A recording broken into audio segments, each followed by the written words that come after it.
সারা মন প্রাণ যখন খুশি হয়ে বিপুল তৃপ্তির হাসি হাসছে, তখন যদি কোনো কান্নার শব্দ শুনতে হয় তবে একটু বিরক্ত না হয়ে পারা যায় না। কালীচরণও বিরক্ত না হয়ে পারে না। বস্তির ভিতরে ঢুকতেই যেন অনেকগুলি গলার করুণ স্বরে মেশানো একটা করুণ শোরগোল কালীচরণের কান ছুঁয়ে ছুটে চলে গেল। আনমনার মতো হঠাৎ একবার থমকে দাঁড়ায় কালীচরণ। চোখ দুটো বিরক্ত হয়ে কুঁচকে ওঠে। বুকের ভিতরে যখন একটা তুফানি খুশির শোরগোল শুনে নিজের ভাগ্যটাকে বারবার বাহবা দিতে ইচ্ছে করছে, তখন বাইরের একটা কান্নার স্বর শুনলে মেজাজ খারাপ হবেই বা না কেন। মনে হয় ওই কান্না যেন কালীচরণের জীবনের এত বড় একটা আহ্লাদের ঘটনাকে হিংসে করে আর মতলব করে এমন করুণ হয়ে বাঁচতে শুরু করেছে। বুঝতে পারা যায় দূরে যে মেটে ঘরটার দরজার কাছে অনেকগুলি ছোট ছোট আলো ছোটাছুটি করছে, সেখান থেকেই কান্নার ওই শব্দটা ছুটে আসছে। কিন্তু ওই ঘর যে পাইপ মিস্ত্রি রমেশের ঘর। কি হলো রমেশের? আজও তো সকালবেলা রমেশকে কাজে বের হতে দেখেছে কালীচরণ। যন্ত্রপাতির ভারে ভারী হয়ে একটা পুরনো চটের থলে রমেশের হাতে ঝুলছে। কে জানে কোন বাবুর বাড়িতে জলের কল মেরামত করতে হবে। রোগা শরীরটাকে হনহন করে হাঁটিয়ে নিয়ে সকালবেলা যখন রমেশের প্রায় গা ঘেঁষে চলে গেল কালীচরণ, তখনও তো রমেশকে দেখে অসুস্থ বলে মনে হয়নি। রমেশই কি তাহলে চিরকালের মতো ছুটি নিল? না, তা তো মনে হয় না। কান্নার একটা শব্দকে যে রমেশেরই কান্নার স্বরের ব্যাপার বলে মনে হচ্ছে। হাঁপিয়ে হাঁপিয়ে ওরকম মিহি গলার কান্না রমেশ ছাড়া আর কারো হতে পারে না। এগিয়ে যায় কালীচরণ। তারপর আর কোনো সন্দেহ থাকে না। হ্যাঁ, রমেশেরই অদৃষ্ট কাঁদছে। রমেশের বউ মারা গিয়েছে। কাঁদছে রমেশের বড় মেয়ে আরতিটা। কাঁদছে রমেশের ছোট ছোট ছেলে দুটো। মনে হয় রমেশও এই কিছুক্ষণ আগে ঘরে ফিরেছে, কারণ যন্ত্রপাতির থলেটা রমেশের পাশেই মাটির উপর যেন মুখ থুবড়ে পড়ে আছে। দুই হাতে কপাল চেপে মিহি গলায় কান্না কেঁদে চলেছে রমেশ। বস্তির মানুষের সংসারে একটা মৃত্যুর ঘটনা অভাবিত অথবা আশ্চর্যের কিছু নয়। এ ধরনের করুণ কান্না মোটেই নতুন একটা কোনো ব্যাপারও নয়। প্রতিবেশীরা ছুটে এসেছে। কেউ কেউ সান্ত্বনার কথা বলছে এবং কেউ কেউ এরই মধ্যে কাঁচা কাঠের একটা খাটিয়া দড়ির গোছা হাতে নিয়ে ব্যস্ত হয়ে উঠেছে। বেশ কিছুক্ষণ দাঁড়িয়ে থাকে কালীচরণ। হয়তো আরও কিছুক্ষণ দাঁড়িয়েই থাকতো, কিন্তু দাঁড়াতে দিল না রমেশের বড় মেয়ে আরতিটাই। মেয়েটা কালীচরণের দিকে তাকিয়ে চেঁচিয়ে ওঠে, ও গো কালী কাকা গো, মাকে তোমরা কোথায় নিয়ে চললে গো? আমার যে আর 2 মাস পরে। আরতির কান্না হঠাৎ গুমড়ে উঠেই একেবারে নীরব হয়ে যায়। কি যেন বলতে গিয়ে হঠাৎ চুপ করে গেল আরতি। আর 2 মাস পরে? কালীচরণের কানের কাছে ফিসফিস করে নিমাই, দুঃখ হবারই কথা। আর 2 মাস পরে মেয়েটার বিয়ে হবে, ব্যবস্থা একরকম ঠিক হয়েই আছে। মেয়ের বিয়ে দেখে যেতে পারল না রমেশের বউ, অথচ কত স্বাদ ছিল। কিন্তু রোগের জ্বালা সে স্বাদটুকু মিটিয়ে নেবার সময়টুকুও বেচারিকে দিল না। ভাবতে বড় বিশ্রী লাগে, মানুষের এমন দুর্ভাগ্যও হয়। যাক, আর কিছুক্ষণ এখানে দাঁড়িয়ে থাকলে মেয়েটা কালীকাকা গো বলে কেঁদে চেঁচিয়ে আরও কত দুর্ভাগ্যের কথা বলতে থাকবে কে জানে। সরে পড়াই ভালো। চলে যায় কালীচরণ। বস্তির ভেতর দিয়ে ডাইনে বাঁয়ে বারবার ঘুরে এইবার এমন একটি ঘরের কাছে গিয়ে দাঁড়াবে কালীচরণ, যে ঘরের অদৃষ্ট আজ হেসে উঠেছে। তার নিজেরই ঘর। ময়দানে সারা সন্ধ্যাটা ঘুরে ফিরে মশলা মুড়ি বেচে ক্লান্ত হওয়া এই চেহারাটাকে কোনোদিন এত খুশিতে ভরে নিয়ে ঘরে ফিরতে পারেনি কালীচরণ। আর কালীচরণের বউ সনাতনীও কোনোদিন ভাবতে পারেনি যে কালীচরণের খাটুনির জীবন কোনোদিন সত্যিই এভাবে হেসে উঠবে। কালীচরণের এই ঘর চিরকালের ঝগড়ার ঘর। এমন দিন যায়নি যেদিন স্বামী স্ত্রীতে অন্তত 1 ঘন্টার মতো একটা ঝগড়ার পালা মুখর না হয়ে উঠেছে। মাগের একটা সামান্য শখ মেটাবার মুরদ নেই, সে মানুষ কি পুরুষ মানুষ? সনাতনীর অভিযোগের জবাবে কালীচরণ বলতে ছাড়ে না, সামান্য একজোড়া সোনার দুল কানে দোলাতে পারা গেল না বলে যে মানুষ স্বামীকে গঞ্জনা দেয়, সে কি সত্যি মেয়ে মানুষ? বেশি কিছু নয়, সনাতনীর দাবি সামান্য, শুধু সোনার একজোড়া দুল। এই দাবির বয়সও প্রায় 20 বছর। বিয়ের পর স্বামীর ঘর করতে এসে একটা বছরও পার হতে না হতেই 16 বছর বয়সের সনাতনী সেই যে একদিন লাজুক হাসি হেসে আর কালীচরণের পিঠের উপর মুখটা গুঁজে দিয়ে অনুরোধ করেছিল, দাও না একজোড়া সোনার দুল গড়িয়ে, এখনই যদি না পড়ি তবে কবে আর পরব? দেব, নিশ্চয়ই দেব। কথা দিয়েছিল 25 বছর বয়সের যে যুবক কালীচরণ, সে তার অদৃষ্টের এই 20 বছরের ইতিহাসে শুধু সেই প্রতিজ্ঞা এড়িয়ে এড়িয়ে চলেছে। একজোড়া সোনার দুল, অন্তত টাকা 30 দরকার, কিন্তু দিতে পারেনি কালীচরণ। অনেক চেষ্টায়, অনেক খেটে আর ভাত কাপড়ের দাবি অনেক কাটাছাটা করে মাঝে মাঝে বড় জোর 10 টাকা 12 টাকা জমেছে, কিন্তু তারপরই একটা না একটা অঘটন, একটা অসুখ অথবা ভাঙা ঘরের চালা বা দেয়াল সারাবার দাবি মেটাতেই সে টাকা ফুরিয়ে গিয়েছে। মাঝে মাঝে একটু শান্ত স্বরে, চোখে মুখে সত্যি অদ্ভুত একটা মায়ার ভাব টেনে নিয়ে সনাতনীকে অনুরোধ করেছে কালীচরণ, আমাকে গঞ্জনা দিয়ে কোনো লাভ হবে না সোনু, দেবতার কাছে দাবি কর যেন তোর সোনার দুল হয়। দেবতা ইচ্ছে না করলে মানুষের কি সাধ্যি যে সোনাদানা ঘরে আনবে? সনাতনী কালীঘাটে গিয়েছে, কতবার যে গিয়েছে তার হিসেব সনাতনীও দিতে পারবে না। কালীচরণও বুঝে ফেলেছে কালীঘাটে গিয়ে দেবীর কাছে কি প্রার্থনা করে এসেছে সনাতনী। তবুও ঝগড়ার সময় তপ্ত মেজাজের মাথায় সনাতনীকে কতবার শুনিয়ে দিয়েছে কালীচরণ, তোর মতো মেয়ে মানুষের প্রার্থনা দেবতা শোনে না, কখনো না। আজ কিন্তু ঘরের ভিতরে ঢুকেই চেঁচিয়ে উঠতে হবে, শুনেছে দেবতা, তোর প্রার্থনা শুনেছে সোনু। আজ ময়দানের সন্ধ্যায় আলো ছায়ায় ঘুরে ফিরে মশলা মুড়ি ভেরি করবার সময় সবুজ ঘাসের উপর একটা চকচকে বস্তু পড়ে থাকতে দেখে টপ করে হাতে তুলে নিয়েছে কালীচরণ, একটা সোনার দুল। কি আশ্চর্য! হে ভগবান, এ কি কাণ্ড! সত্যিই যে সোনার একটা দুল। দেবতা যে সত্যিই কালীচরণের এই 20 বছরের জীবনের একটা বেদনা মুছে দেওয়ার জন্য এই উপহার ময়দানের ঘাসের উপর রেখে দিয়ে গিয়েছে। একজোড়া নয়, একটা দুল, কিন্তু সেজন্য কোনো আক্ষেপ নেই।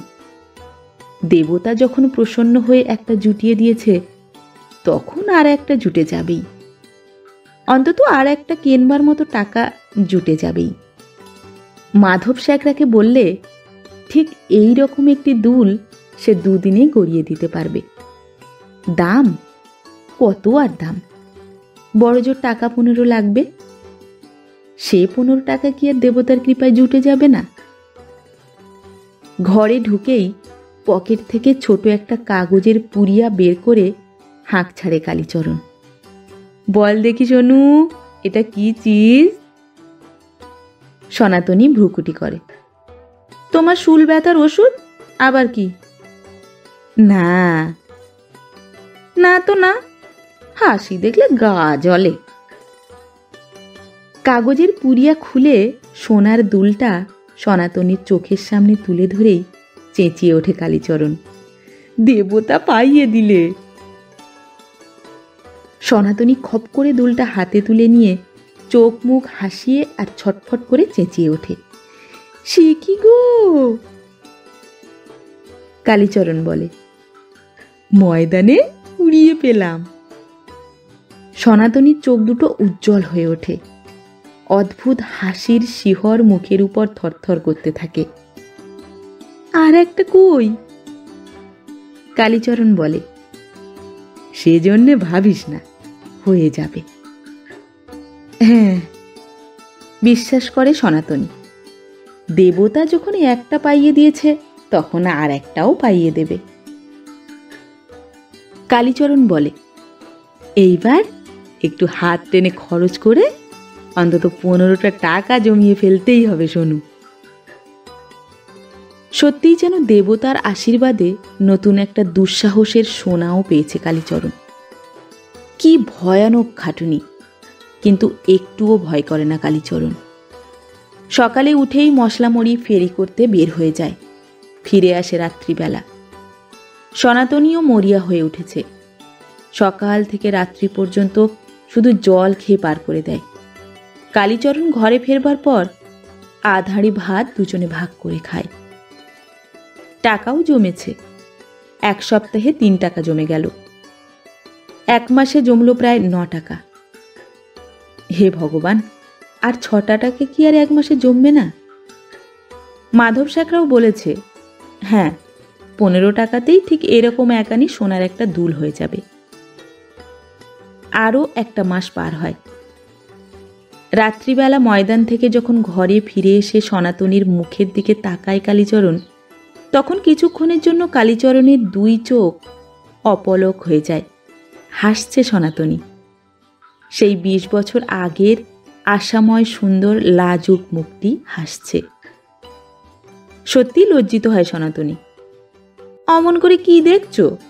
বয়স হয়েছে, ভুলে যাও কেন? কালীচরণ বলে, তোর কিন্তু বয়স হয়নি সোনু, তোকে আজও ঠিক সেই রকমটিই দেখাচ্ছে। কি রকমটি? সেই যে 16 বছরের কাঁচা মুখটি, এত বড় কালো খোঁপাটি, নরম নরম গাল দুটি, আর সরে যায় না সনাতনী।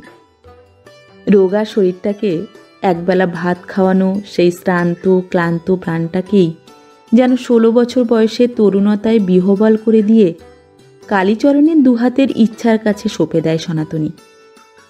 ফিসফিস করে বলে, 15 টাকাও জমেছে কিন্তু। দরজার বাইরে মিস্ত্রি রমেশের ডাক শোনা যায়। কালী ঘরে আছো কি? হ্যাঁ, আছি, সাড়া দেয় কালীচরণ। মেয়ের বিয়েতে কালীচরণকে নিমন্ত্রণ করতে এসেছে রমেশ মিস্ত্রি। কাল সন্ধ্যাতেই বিয়ে। কালীচরণ বলে, হ্যাঁ, নিশ্চয়ই যাব। রমেশ বলে, তুমি একা গেলে চলবে না, তোমার ঘরের মানুষটিরও যাওয়া চাই। জানোই তো, মা মরা মেয়ের বিয়ে, ওদের মতো 2-4 জন মানুষ কাছে থেকে মেয়েটাকে একটু আদুরে কথা বলে। সত্যি মায়ের কথা ভেবে মেয়েটা বড় কাঁদছে হে। হ্যাঁ, শুনে খুশি হয় কালীচরণ। রমেশকে কথা দেয় সনাতনীও রমেশের মেয়ে আরতির বিয়েতে যাবে। রমেশ চলে যাওয়ার পর কালীচরণ বলে, বেশ হবে সোনু, তুই এবার সোনার দুল পরে বিয়ে বাড়িতে যেতে পারবি। কালই সকালে গিয়ে মাধব শেখরাকে ধরব, যেন চটপট দুলটা গড়ে দেয়, যেন সন্ধ্যা হবার আগেই পেয়ে যাই। কই, নতুন দুলটা কেমন হলো দেখি? ঠিক ঠিক মিলে গেছে তো? হাত পাতে সনাতনী। সন্ধ্যাবেলা মাধব শেখরার কাছ থেকে ফিরেছে কালীচরণ, কিন্তু কালীচরণের চোখ দুটো যেন দুটো দৃষ্টিহীন কোটর, মুখটা যেন মরা মানুষের মুখের মতো বিবর্ণ। নতুন দুল আনতে পারেনি কালীচরণ, কুড়িয়ে পাওয়া পুরনো দুলটাও ফিরিয়ে আনতে পারেনি। শুধু 15টি টাকা, যেমন হাতে করে নিয়ে গিয়েছিল তেমনি হাতে করে ফিরে এসেছে। মাধব শেখরার ঘরেতে রমেশের সঙ্গে দেখা হয়েছে কালীচরণের। চুপ করে শুনেছে আর দেখেছে কালীচরণ। দেবতাও কি ভয়ানক ঠাট্টা করতে পারে। রমেশ মিস্ত্রি একটা অদ্ভুত রকমের করুণ মুখ নিয়ে মাধব স্যাকরার কাছে এসেছে। পকেট থেকে ছোট্ট একটা দুল বের করে মাধবকে অনুরোধ করেছে রমেশ, এই রকম একটি দুল গড়িয়ে দাও মাধব, এটা হলো মেয়েটার মরা মায়ের দুল, কিন্তু দামটা এখন দিতে পারবো না মাধব। মাধব বলে, তা হয় না, মাপ করো মিস্ত্রি। কালীচরণ হঠাৎ আতঙ্কিতের মতো চেঁচিয়ে ওঠে, এ একটা দুল কেন হে রমেশ? রমেশ বলে, এ একটা হারিয়ে গেছে রে ভাই, আমি একদিন দুল জোড়া বেচতে নিয়ে গিয়ে একটাকে যে কোথায় হারিয়ে ফেললাম কে জানে। কালীচরণ বলে, ময়দানের দিকে গিয়েছিলে কি? রমেশ বলে, ঠিক সন্দেহ করেছ, ময়দান পার হয়ে কয়লাঘাট হয়ে হাওড়াতে এক বাবুর কাছে দুল জোড়া বেচতে নিয়ে গিয়েছিলাম, কিন্তু অদৃষ্ট মন্দ। ফ্যাল ফ্যাল করে রমেশের হাতের দুলটার দিকে তাকিয়ে থাকে কালীচরণ। রমেশ বলে, মেয়ের মা বেচারা মরবার আগেও জানতে পারেনি যে একটা দুল হারিয়েছে। মরবার আগের দিনও বলেছে, বিয়ের দিন মেয়েটার কানে আমার দুল জোড়া পরিয়ে দিও। থরথর করে কালীচরণের হাতটা কাঁপতে থাকে। তারপরই পকেটের ভিতর থেকে একটা দুল বের করে রমেশের হাতের কাছে এগিয়ে দেয়। দেখো দেখি, এটা সেই হারানো দুল কিনা? এই তো, এই তো, কোথায় পেলে তুমি? উল্লাসে চেঁচিয়ে ওঠে রমেশ। কালীচরণ যেন একটা আর্তনাদ চেপে বলে, ময়দানে। আর কোনো কথা না বলে দুলটাকে রমেশের হাতে ফেলে দিয়ে সোজা ঘরে ফিরে এসেছে কালীচরণ। কই, কথা বলছো না যে? আবার প্রশ্ন করে সনাতনী। মেঝের উপর ধপ করে বসে পড়ে কালীচরণ, যেন একটা মূর্ছার ঘোরে বিড়বিড় করে বলে, ওটা রমেশের বউয়ের দুল, আজ জানতে পেলাম। তারপর কি করলে দুলটাকে? বুক ফাটা আর্তনাদ শিউরে দিয়ে চেঁচিয়ে ওঠে সনাতনী। রমেশের হাতেই ওটা ফেলে দিয়েছি।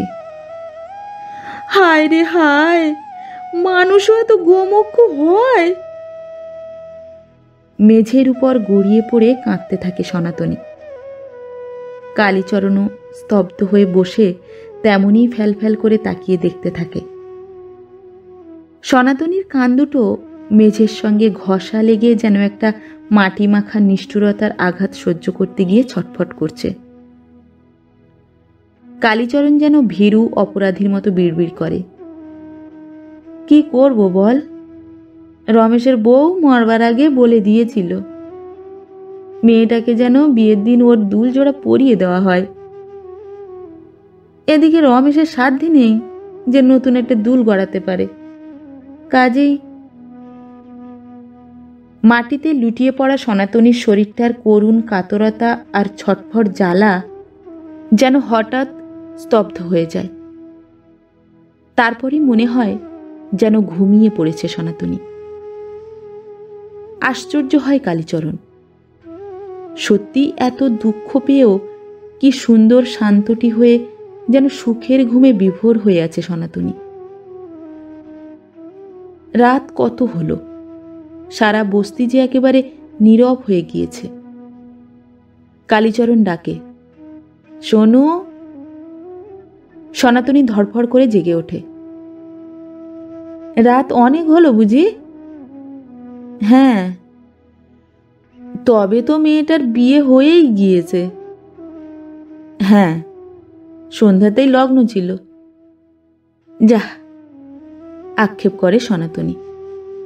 কালীচরণ বলে, কি হলো? সনাতনী বলে, বিয়েটা দেখা হলো না। সনাতনীর মুখটাকে ভালো করে দেখবার জন্য কালীচরণের শুকনো চোখের দৃষ্টিটা যেন হঠাৎ তীব্র হয়ে জ্বলজ্বল করে। বিড়বিড় করে কালীচরণ, ভারী তো বিয়ে, রমেশ মিস্ত্রির মেয়ের বিয়ে না দেখা হলো তো বয়েই গেল। সনাতনী আঁচল দিয়ে চোখ মুখ মুছতে মুছতে বলে, না গো, মায়ের দুলজোড়া কানে দিয়ে মেয়েটাকে কেমন দেখাচ্ছে, দেখবার বড় স্বাদ ছিল।